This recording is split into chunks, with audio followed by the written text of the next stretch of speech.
Olá, você que está assistindo a TV ANAF. Eu sou Daniel Menezes, eu sou procurador da Fazenda Nacional e sou diretor jurídico da associação. E eu vim aqui falar com vocês hoje.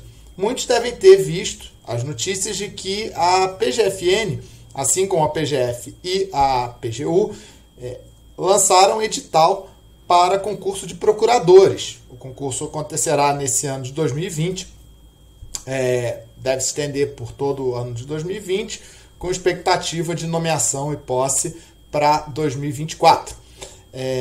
E aí eu resolvi gravar esse vídeo para vocês conhecerem um pouco sobre o trabalho da PGFN, aqueles que estão interessados em prestar o concurso, mas não sabem muito bem como é a instituição. Eu queria apresentá-la para vocês.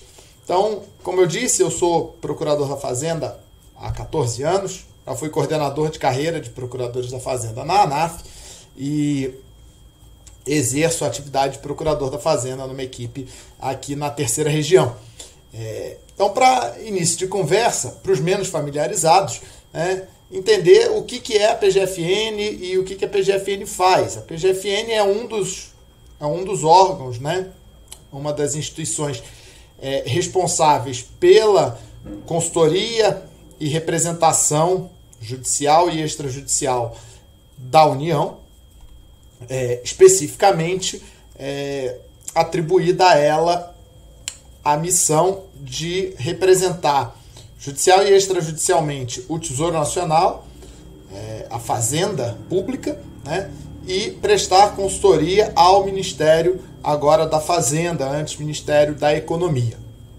Então, de cara, isso dá um panorama de que a PGFN possui 3 grandes atribuições, 2 bastante evidentes: a atuação contenciosa, onde ela faz a defesa em juízo do crédito público, e outra consultiva, em que ela assessora o ministro da Fazenda no seu mistério, nas suas atividades ministeriais. Além dessas 2 atividades, vamos dizer, essenciais, a PGFN realiza uma outra, igualmente importante, porém menos visível, que é a gestão da dívida ativa. Para que ela possa realizar a cobrança, a parte de cobrança do crédito tributário, ela faz, na verdade, toda a parte de gestão administrativa desse crédito, desde o momento que ele chega, na maior parte das vezes, oriundo da Receita Federal, mas não só, alguns outros órgãos também encaminham créditos para inscrição em dívida ativa pela PGFN. Então, a Procuradoria recebe esses créditos, inscreve, ou seja, anota esses créditos em sistemas de informação, e a partir daí ela faz toda a gestão, todo o controle desse crédito. Pagamentos, revisão, parcelamento, transação, e a própria cobrança administrativa, protesto, CADIM e judicial. Então, essa terceira área aí de atuação da PGFN, como eu disse, as 2 primeiras: o contencioso, cobrança e defesa do crédito em juízo; a parte de dívida ativa, gestão e cobrança administrativa do crédito público. A gente fala crédito público e não tributário, porque a PGFN, como eu falei, cobra créditos não tributários também. O FGTS é um exemplo disso, e entre outros. E a parte de consultoria do Ministério da Fazenda. Então, isso é basicamente o que faz a PGFN. Então, agora eu queria falar um pouquinho para vocês de como que a PGFN se organiza. A instituição está dividida em três ou 4 níveis, apesar de que hoje em dia isso está perdendo um pouco a relevância. Mas a gente tem a Procuradoria-Geral da Fazenda Nacional, órgão de gestão superior da Procuradoria, que fica em Brasília e concentra a parte de consultoria do Ministério. Praticamente, a Procuradoria-Geral é responsável por toda a parte de consultoria do Ministério, consultoria em direito administrativo, financeiro, orçamentário, tributário, econômico, etc, etc. Então, todas as áreas de consultoria estão na Procuradoria-Geral. A parte de coordenação né? Então, orientação de como o trabalho na Procuradoria vai ser realizado também é feito pelo órgão central, que a gente chama Procuradoria Geral, e ela tem alguns nichos de atuação bastante específicos, mas sobretudo nos tribunais superiores e nos conselhos administrativos, né? No caso, o caso mais emblemático é o Conselho de Recursos Fiscais, o CARF. Então, esse é o órgão central da PGFN. Em seguida, a PGFN se divide em 6 regiões, antes 5, agora 6 regiões, conforme também a divisão da Justiça Federal. Então, nós temos a Procuradoria da Fazenda Nacional na primeira região, que abrange os estados do Centro-Oeste, Norte e uma parte do Nordeste, especificamente a Bahia. Nós temos a Procuradoria da Fazenda Nacional na segunda região, que cuida do Rio de Janeiro e Espírito Santo. A terceira região, São Paulo, Mato Grosso do Sul. Quarta região, Rio Grande do Sul, Santa Catarina e Paraná. A quinta região, que cuida dos estados do Nordeste, exceto a Bahia, que está na primeira região. E, por fim, agora, recém-criada, a sexta região, responsável pelo estado de Minas Gerais. Abaixo das regionais, existem as procuradorias estaduais, uma em cada estado da federação. Em tese, seria um nível aí de transição que naqueles estados em que não são sede de tribunal federal, a exemplo do Mato Grosso do Sul, ou do Espírito Santo, ou do Paraná, que não tem TRF nesses estados, elas têm um órgão um pouco mais estruturado que faz, né, uma espécie de...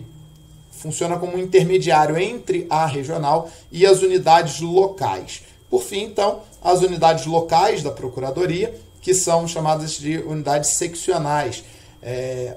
No passado, elas estavam em praticamente todas as cidades em que houvesse uma subseção judiciária da Justiça Federal. Hoje, essa identidade ou essa correspondência não é mais tão precisa. Há seccionais da Procuradoria da Fazenda que cuidam de mais de uma subseção judiciária, e algumas subseções judiciárias também estão sendo absorvidas pelo trabalho nas capitais, isso por conta aí da organização interna do trabalho, organização territorial do trabalho. Todas essas mudanças têm ocorrido, né, essa redução da relevância das estaduais e mesmo das seccionais. Hoje há muitas seccionais com um único procurador, se dá em função de um modelo de atuação que a AGU como um todo e a Procuradoria da Fazenda, como não poderia deixar de ser, vem adotando, que é de desterritorialização do trabalho. Então, aquela ideia que antes o procurador era responsável pelos processos daquela área territorial, daquela subseção judiciária onde ele era lotado, isso está sendo superado por um modelo em que o trabalho é organizado pela sua natureza e não pela sua distribuição territorial. Então, nós temos equipes desterritorializadas, pessoas podem compor essa equipe a partir de várias lotações, né, de várias localidades diferentes, e integram a mesma equipe para realizar um mesmo trabalho. Então, essa tendência de desterritorialização com as equipes regionais e nacionais, sobretudo regionais, tem se verificado nos últimos anos. A Procuradoria também dispõe de unidades virtuais, que seriam mais ou menos como uma regional, porém sem lotação, sem presença física, né? Nas nas equipes desterritorializadas, em princípio, o procurador se vincula a uma unidade, ele tem uma mesa, um computador, um gabinete, numa unidade da Procuradoria. Nas unidades virtuais, não. O procurador lotado numa unidade virtual, né, numa vaga de uma unidade virtual, não tem mesa, cadeira numa sala da Procuradoria, num prédio da Procuradoria. A ideia é que ele, de fato, esse sim, é um procurador totalmente virtual, assim como aqueles que optam pelo teletrabalho. Também existe um programa de teletrabalho na Procuradoria que permite que as pessoas prestem o seu trabalho de outras localidades que não a sede da Procuradoria na qual elas se vinculam. Então, em termos territoriais, o trabalho se divide em geral, regionais, estaduais, onde não é sede de tribunal, e seccionais, sobretudo essas perdendo bastante importância, porque o trabalho está sendo transferido dessas unidades locais para as equipes desterritorializadas. Essas equipes desterritorializadas, elas refletem uma opção por uma organização de trabalho operacional, temática, né? Então, hoje, a Procuradoria atua com equipes voltadas para atividades que ela elegeu como estratégicas. Então, nós temos alguns programas estratégicos de atuação dentro da Procuradoria. O sistema de recuperação de créditos, responsável por toda a parte de cobrança, né? Cobrança administrativa, cobrança judicial, ordinária, ações especiais de cobrança, monitoramento e análise de risco, contencioso dessas ações. Então, tudo isso se inclui aí no panorama do sistema de recuperação de créditos. Além do sistema de recuperação de créditos, a gente tem a rede de estratégias de defesa, outra estratégia, né, outro projeto estratégico, em que toda a atividade da defesa, seja ela defesa massificada, defesa de casos ordinários, né, comuns, GEF, etc., até a defesa de casos sensíveis, de teses sensíveis e repetitivas, enfim, com potencial de repercussão, se estruturam dentro desse sistema de defesa. Então, a maioria das regionais adota hoje um modelo de equipe desterritorializada de defesa ao lado de grupos, né, grupos de atuação em processos estratégicos, acompanhamento especial, etc. Outras equipes que são criadas, além das equipes de cobrança, né, mais de uma equipe de recuperação de crédito, como eu falei, uma para cada nicho de atuação, mais de uma equipe de defesa, uma para cada nicho, né, tribunal, primeira instância, temas estratégicos e sensíveis, temas ordinários. Tem também, né, as equipes de gestão de dívida, como eu mencionei antes. Então, cuidam da parte de atendimento do contribuinte, de administração do estoque de dívida, né, e cobrança administrativa, cobrança amigável. E, finalmente, equipes de consultivo, que estão, sobretudo, em Brasília, mas que também formam equipes, até a primeira equipe nacional que a Procuradoria criou era uma equipe de licitações, né, para aparecer de consultoria na área de licitações e contratos.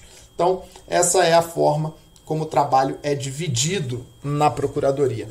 Se vocês me perguntarem, como é ser procurador da Fazenda Nacional? Bom, eu estou numa equipe de cobrança estratégica, né, de ações especiais de cobrança. Então, sou bastante empolgado com a minha equipe, com o trabalho realizado. Acho que a Procuradoria mudou muito. Então, quem já ouviu falar alguma coisa de Procuradoria no passado, que se você for procurador da Fazenda, você vai morrer afogado em execuções fiscais, essa não é mais a realidade da Procuradoria. A Procuradoria veio de um longo processo de otimização do seu trabalho, de escolhas estratégicas sobre o que precisava ser feito e com qual atenção cada atividade precisava ser feita. Lógico que tem tarefas simples e complexas e todas elas precisam ser feitas. Tem tarefas repetitivas e tarefas especializadas e sofisticadas, todas elas precisam ser feitas. Mas a Procuradoria fez um trabalho importante de filtrar isso, de identificar exatamente o que é mais importante, o que é mais volumoso, e distribuir os seus recursos de forma racional nessas áreas. Isso fez com que o trabalho da Procuradoria se tornasse mais interessante, mesmo naqueles casos em que a pessoa faz coisas repetitivas ou coisas mais ordinárias. O trabalho é mais interessante porque é mais rápido, dá resultado logo, se não for dar resultado também passa, a fila anda. Então, aquele sentimento que no passado se tinha de que você caía num mar de execuções fiscais que não tinha fim, que a coisa não andava, acabou. Hoje. A Procuradoria é um órgão moderno, é um órgão que conversa com o contribuinte, que busca soluções arrojadas de direito, autocomposição e solução extrajudicial de conflitos, usa mecanismos modernos, mecanismos processuais modernos. Então, é um órgão bastante interessante de se trabalhar. Para quem gosta da área de direito tributário, eu recomendo fortemente. Mesmo para quem não gosta, e era o meu caso antes de ser procurador, eu acho que o trabalho na procuradoria recompensa e a pessoa pode vir a gostar, mesmo aqueles que não têm tanto apreço assim pelo direito tributário. Então, convido vocês a conhecerem um pouco mais da Procuradoria. Se tiverem dúvidas, entrem em contato com a ANAF e estaremos sempre à disposição para recepcionar novos colegas. Tenham todos boa sorte se desejarem fazer o concurso. Um abraço.